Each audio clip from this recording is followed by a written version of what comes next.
শীতের দিন এসে গেছে, কড়াইশুঁটি কচুরি হবে না? তো চলুন বন্ধুরা, আজকে কড়াইশুঁটি কচুরি করে নিই। কড়াইশুঁটি কচুরি করে নিন। কড়াইশুঁটি আমি ছাড়িয়ে রেখেছি। আদা, লঙ্কা, চিনি দিয়ে একটা ফাইন পেস্ট তৈরি করে নেব। আপনারা চাইলে কড়াইশুঁটি সেদ্ধ করে ফাইন পেস্ট করতে পারেন, এই পেস্টটা যেন খুবই ফাইন থাকে। এবার ফ্রাই প্যান নিলাম, ওর মধ্যে কালো জিরে, হিং, জিরে গুঁড়ো, ধনে গুঁড়ো, লঙ্কা গুঁড়ো একটু দিয়ে হালকা ফ্রাই করে নেবো। এবার সেই কড়াইশুঁটি পেস্টটা আমরা দিয়ে ভালোভাবে একটু শুকনো শুকনো করে নেবো। একটু স্লাইড গরম মশলা দেবেন, গরম মশলা দিলে একটু গন্ধটা ভালো হয়, যেহেতু এটা নিরামিষ একটু গরম মশলা দিলে খেতে ভালো লাগবে। এবার চলুন আটাটা মেখে নিই। আটা ময়দা সমান মাত্রায় নিয়েছি, নুন, চিনি, জোয়ান, রিফাইন দিয়ে এভাবে মুঠো মুঠো মোয়াম করে নেবে।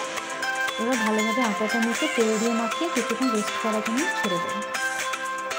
এবার আটার লুচিগুলো কেটে নেবো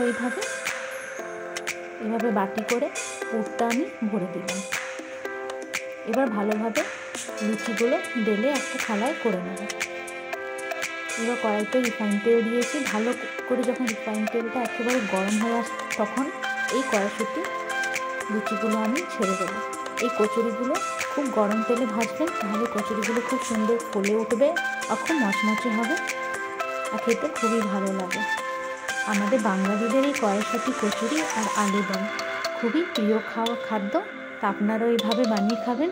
তো এই শীতের দিনে আপনাদের বাড়িতে কবার কড়াইশুঁটি কচুরি হয়ে গেছে নিশ্চয়ই জানাবেন।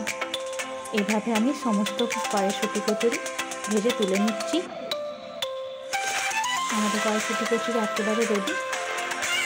দেখুন কি সুন্দর হয়েছে, একদম নরম, ভিতরে পুরটাও একেবারে বেরোয়নি, খুব সুন্দর হয়ে আছে।